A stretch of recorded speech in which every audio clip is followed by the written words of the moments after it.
Hi everyone, this is Sheriff and welcome to Sheriff's Moves. இன்னைக்கு நம்ம சேனல்ல என்ன டாபிக் பார்க்க போறோம் அப்படினா a difference between a montage song and dance song.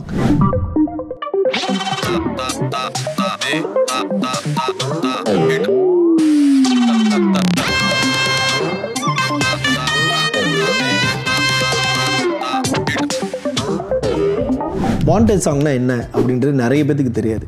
So montage சாங்னா ஒரு ஸ்டோரியில் இருக்கிற ரெண்டு கேரக்டர்ஸோட ஒரு லைஃப் ஸ்டைலை சாங் மூலிமா சொல்கிறது தான் வந்து ஒரு மாண்டேஜ் சாங். ஃபார் எக்ஸாம்பிள் ஒரு சீனை வந்து நீங்கள் வந்து இந்த எமோஷன் இந்த டைம் லைனுக்குள்ளே ஒரு சீனை சொல்கிறோம் இல்லையா, அதே மாதிரி ஒரு சாங்கில் அந்த எமோஷன் அவங்களோட லைஃப் ட்ராவலை சொல்கிறது தான் ஒரு மாண்டேஜ் சாங்னு சொல்லுவோம்.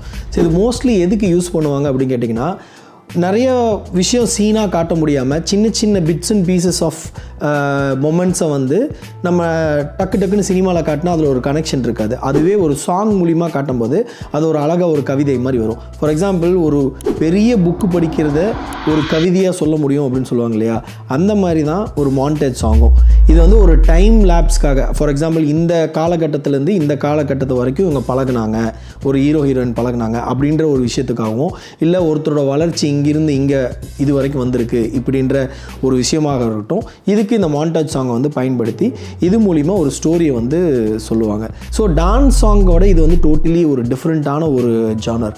ஏன் அப்படின்னா, ஜென்ரலாகவே வந்து ஒரு டான்ஸ் சாங் எடுக்கிறது வந்து ரொம்ப ஈஸி. ஃபார் எக்ஸாம்பிள் ஹீரோவோ ஒரு ஹீரோயினோ யாராக இருக்கட்டும் அங்கே நிற்க வச்சு அதை சுற்றி டான்ஸஸ் வச்சு நம்ம ஸ்டெப்ஸாக கம்போஸ் பண்ணி அதை டிஃப்ரெண்ட் ஆங்கிளில் ஷூட் பண்ணுறது வந்து அதுவும் கஷ்டம் தான். ஆனால் அதை விட ரொம்ப டஃப் தான் வந்து இந்த மாண்டேஜ் சாங்ன்ற அப்படின்னு சொல்கிறது. இதில் வந்து என்னென்னா, யூஸ்வலாக வந்து இந்த மாண்டேஜ் சாங் வந்து நிறைய பேர் தப்பாக யோசிச்சுக்குவாங்க. ஃபார் எக்ஸாம்பிள் அந்த லிப்ஸிங்கெல்லாம் இருக்காது, அதில் வந்து பாட்டெல்லாம் பாட மாட்டாங்க, பேக்ரவுண்டில் சாங் போயிட்டுருக்கும். அந்த சாங்குக்கு இவங்களோட ஆக்டிவிட்டீஸ் ஆகட்டும், இல்லை இவங்களோட லைஃப் ஸ்டைல் ஆகட்டும், இல்லை இவங்களோட கேரக்டருக்கான ஒரு மூமெண்ட் ஆகட்டும், அதெல்லாம் வந்து கேப்சர் பண்ணுறது தான் ஒரு மாண்டேஜ் சாங்னு சொல்லுவோம். ஸோ இது என்டையர்லி இது ஷூட் பண்ணுறது வந்து உண்மையாலுமே அந்த டைரக்டர் கூட நம்ம நல்லா ட்ராவல் ஆகி அந்த டைரக்டர் சொல்கிற விஷயத்தையெல்லாம் கேட்டு அந்த கேரக்டர் அண்டர்ஸ்டாண்ட் பண்ணி அந்த ஸ்டோரி அண்டர்ஸ்டாண்ட் பண்ணால் மட்டும்தான் இந்த மாண்டேஜ் சாங் நம்ம அழகாக பண்ண முடியும். அப்போ தான் அந்த மாண்டேஜ் சாங் அந்த படத்துக்குள்ளே ஒட்டும். ஃபார் எக்ஸாம்பிள் அந்த படம் வந்து ஒரு 2.5 hours ஃபிலிம் அப்படின்னா, அந்த ஃபிலிமில் இந்த சாங் வந்து ஒரு 3 minutes 4 minutes வரும்போது அந்த கேரக்டரை எங்கேயுமே கட் ஆகாமல், அந்த கேரக்டரோட எமோஷன் எங்கேயுமே பிரேக் ஆகாமல், அந்த எமோஷனை அந்த ஸ்டோரியை அடுத்த லைனில் நவுத்தக்கூடிய ஒரு பாட்டு தான் வந்து இந்த மாண்டேஜ் சாங்ஸாக யூஸ் பண்ணுவோம். ஸோ அதுக்கு ஒரு பாட்டை வச்சு அதுக்கு ஒரு ஆக்டிவிட்டீஸ் வச்சு தான் அந்த மாண்டேஜ் சாங்கை யூஸ் பண்ணுவோம். ஸோ இந்த ஆக்டிவிட்டி மூலிமா அந்த ஸ்டோரியை அடுத்த லெவலுக்கு நவுத்துறதாகட்டும், அந்த கேரக்டர் அடுத்த லெவலில் நகரத்துக்கான ஒரு மொமெண்ட்டும் அந்த மாண்டேஜ் சாங் மூலிமா கிடைக்கும். ஸோ இதில் நிறைய சாங்ஸ் நான் வந்து மாண்டேஜில் பண்ணியிருக்கேன். ஃபார் எக்ஸாம்பிள் உன்னாலே அப்படின்ற விஜய் சார் சாங்கு தெரியலேருந்து, அண்டு எனக்கு ரொம்ப பிடிச்ச மாண்டேஜ் சாங்ஸ் வந்து ஒரு ஸ்டோரி லைனை சொல்கிறது, ஒரு லைஃப் ஸ்டைலையே சொல்கிறது வந்து அந்த தெரி சாங்கில் இருக்கும்.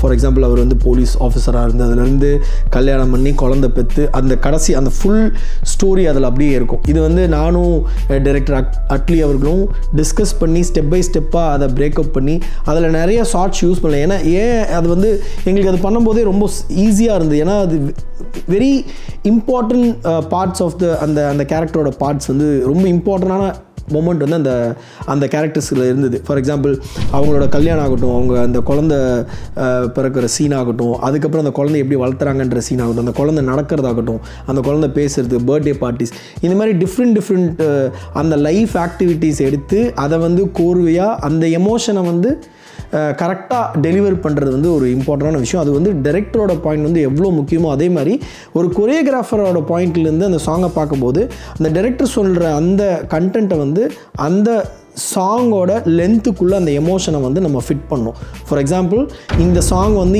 இந்த பாயிண்ட்லேருந்து இந்த பாயிண்ட் வரைக்கும் இருக்குது அப்படிங்கும்போது அந்த பாயிண்ட்டுக்குள்ளே நடக்கிற விஷயத்தை வந்து நம்ம எக்ஸாக்டாக அதை வந்து நம்ம அந்த எமோஷனை ஃபிட் பண்ணணும். ஸோ அது ஃபிட் ஆகலை அப்படின்னா அடுத்த பாயிண்ட்டுக்கு அந்த சாங் மூவ் ஆயிரும். அதுக்கப்புறம் உங்களுக்கு எக்ஸாக்டான அந்த ஆர்க் வந்து உங்களுக்கு அந்த சாங்கில் கிடைக்காது. ஸோ இந்த சாங் ஷூட் பண்ணுறது வந்து கொஞ்சம் டஃப்பான விஷயந்தான். அதுக்கு உங்களுக்கு நிறைய டைமும் பொறுமையும் அண்டு அந்த கேரக்டரோட அண்டர்ஸ்டாண்டிங்கும் உங்களுக்கு இருந்தால் மட்டும்தான் இந்த மாதிரி பாட்டு பண்ண முடியும். So hope you will watch this song again. இந்த பாட்டு திருப்பி பாருங்கள், உங்களுக்கு இந்த சாங்கில் என்ன பிடிச்சதுன்னு எனக்கு கீழே கமெண்ட் பண்ணுங்கள். Okay, thank you and see you in the next video.